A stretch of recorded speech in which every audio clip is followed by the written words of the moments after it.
Hi everyone, my name is Marcella Smotkin. I'm the principal of this elementary school. Thank you so much for coming today to this Q&A. I have invited several dentists from NYU to explain to you how to teach children how to brush their teeth and where to store the toothbrushes and everything else relating to toothbrushing. And without further ado, here are Dr. Jessica and Dr. Amir. Oh, that's so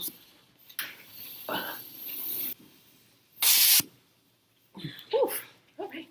Hi. Right. Hello, Hello. I'm Dr. Jessica. and I'm Dr. Amir, I'm a pediatrician. and I'm a general dentist. And today we're going to be talking about caries, which are the single most common childhood chronic disease. And they're very important because it's 5 times more likely than asthma to happen in children, or 4 times more likely than childhood obesity. Jess, you want to have any? Yeah, so it's really important to implement these kind of techniques early on. These are things that they'll carry with them for the rest of their life, and it's really important to kind of let them know that oral hygiene is important. So without any further ado, we'll start off with some questions. What type of toothpaste should we use? Great question. So we want to be using a fluoridated toothpaste. Fluoride is the active ingredient that prevents against cavities in children. So for children under the age of 3, you want to use a smear size, but I'm sure you guys are dealing with children over the age of 3, so you want to use a pea size. You don't want to use too much toothpaste. Too much fluoride ingestion can be very bad for you. Like Jess said, you want to make sure to discourage the kids to, at any time, not to swallow any toothpaste. So what kind of toothbrushes are children supposed to be using? Good question. So you want to use a soft bristled toothbrush, and you want to use a soft bristled because you want this like massaging feeling on your gums and on your teeth to get the blood flowing and to wash all that bacteria away. You don't want a hard bristled brush because even kids and even adults, sometimes they brush too aggressively and it can be very abrasive, cause recession. You don't want that. So soft bristled is the way to go. Yes, and you want to make sure to have the toothbrushes, have them change it every 3 months, just because to prevent against any sort of infection. And you want to also emphasize the fact that they should brush their teeth twice a day, once in the morning and once at night before bed. What kind of brushing technique should we teach our kids to use? That is great. I actually have teeth here and a toothbrush to show you. I will be showing you how kids should do it. So children they like to see things done and be involved, and you have to keep them excited about it. So demonstrating how to do it is one way to get the kids to remember.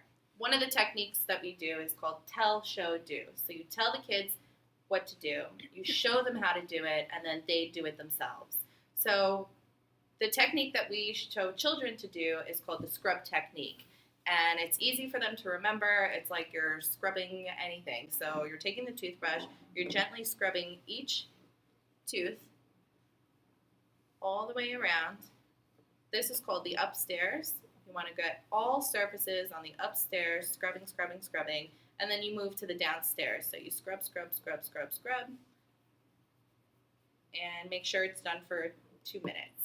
And after you show them, then they will show it back to you on whether it's a model or anything. They have these puppets with the big teeth that you could bring in. They love that stuff. So you want to make sure that they're excited about it. And Amir will show you how to do it for older children. Yes, so once they're older and they have better manual dexterity, you want to introduce the modified BAS techniques, and how that works is they want to hold the brush 45 degrees against teeth or the gingiva, and they want to go across, like Jess said, on the top and on the bottom as well as on the inside. And yeah, that's about it. Try to do like 3 teeth at a time to make sure all surfaces are covered and everything gets cleaned properly. Okay. How do we control like the toothbrushes? When would we change it? Where will we storage place?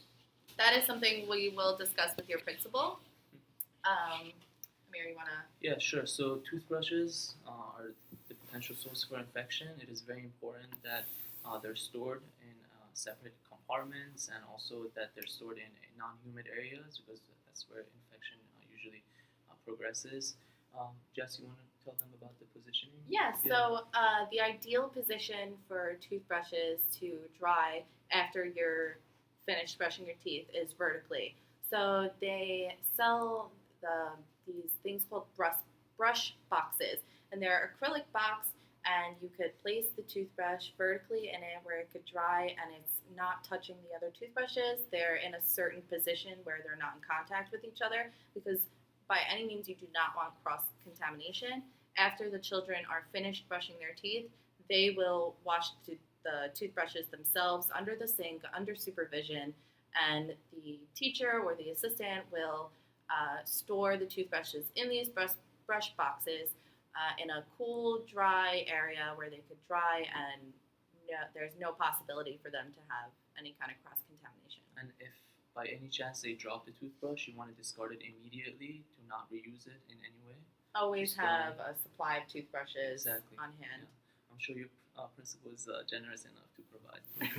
Thank you so much for coming and showing us how everything should be done. We really appreciate your time. Thanks for having us. Thank you. Thank you. Thank you.